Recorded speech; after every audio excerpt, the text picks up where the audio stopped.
just a normal day, driving my kids around, and we were in the drive-through lane, and all of a sudden I suddenly couldn't feel my right side and couldn't say anything. I looked in the rearview mirror and realized that this is not good, and being a nurse practitioner myself, I kind of realized what was happening, and of course I kept saying, this can't be, why would this be happening to me? And just as quick as the symptoms came on, within a few minutes they went away. Went in to get checked out, and sure enough, that was a mini stroke.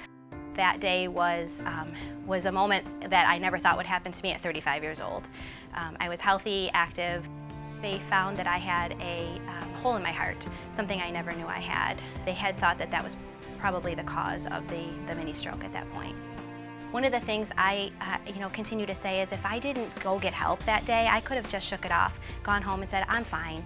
All the symptoms went away, but I had a mini stroke in my car with my kids, and I went and got help because I knew that those symptoms were not okay. And so I think the education that's out there and being able to share my story and helping other people realize you need to be aware of your body and what to look for and get help.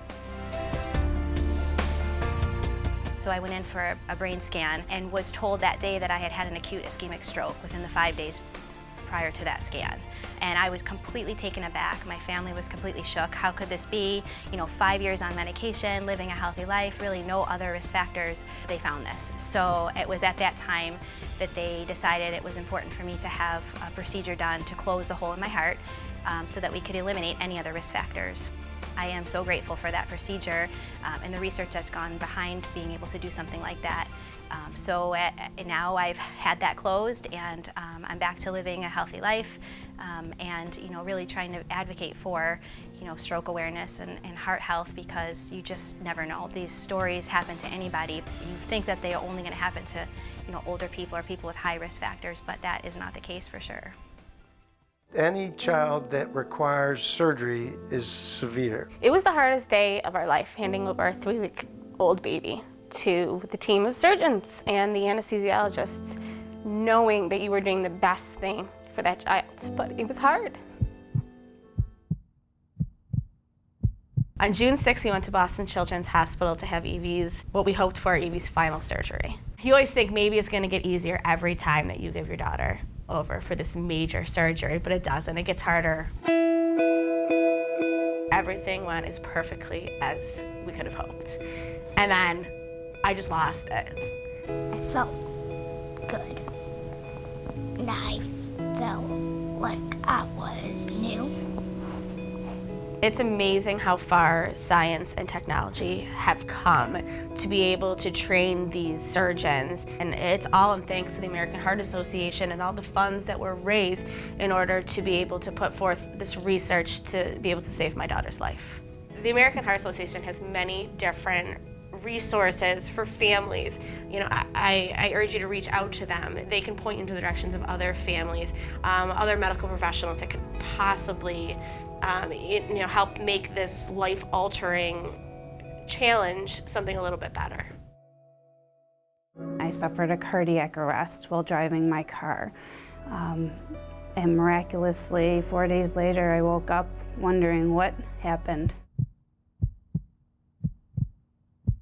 My symptoms over the past year actually had been increasing as far as the lightheadedness and the dizziness, and just as something as simple as bending down and standing back up, I was really feeling the impact of that. So my local doctors really suggested that I go forward and have this procedure called a cardiac myectomy.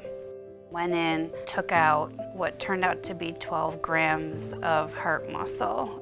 It was successful. Everything went as well as could be expected.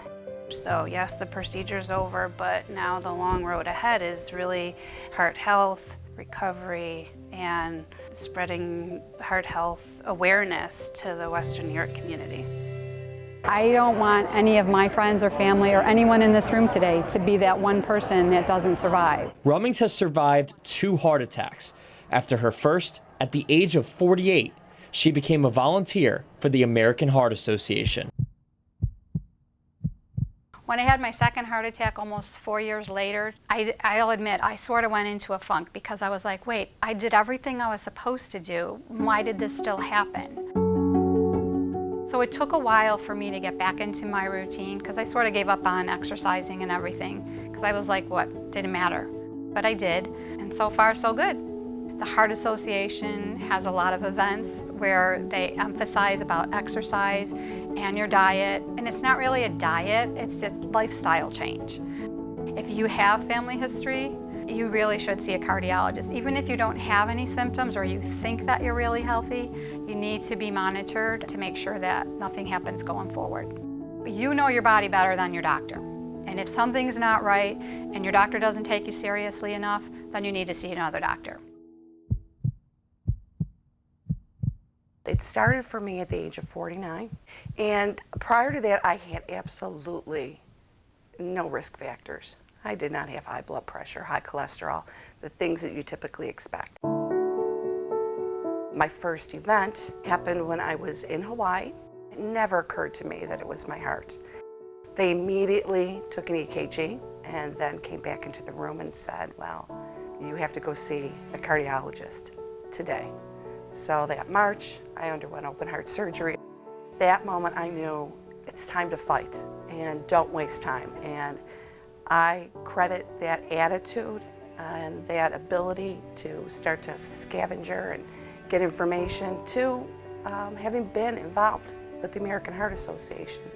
It got me a heart within 2 years, which is almost unheard of. I was declining slowly. The call was unexpected when it came, but I'm here to tell the story.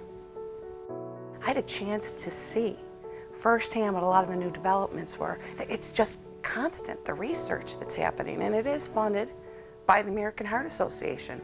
I truly believe that if it wasn't for all that funding and research, I might not be here today. I always tell women, go to the doctor. Don't be afraid to have those annual exams, and make sure someone's listening to your heart, because that's the #1 killer. I met a man at UPMC who was in his 80s and had 2 heart transplants. He was really going strong. He looked great. So I'm very hopeful for the future and grateful that I got my new heart.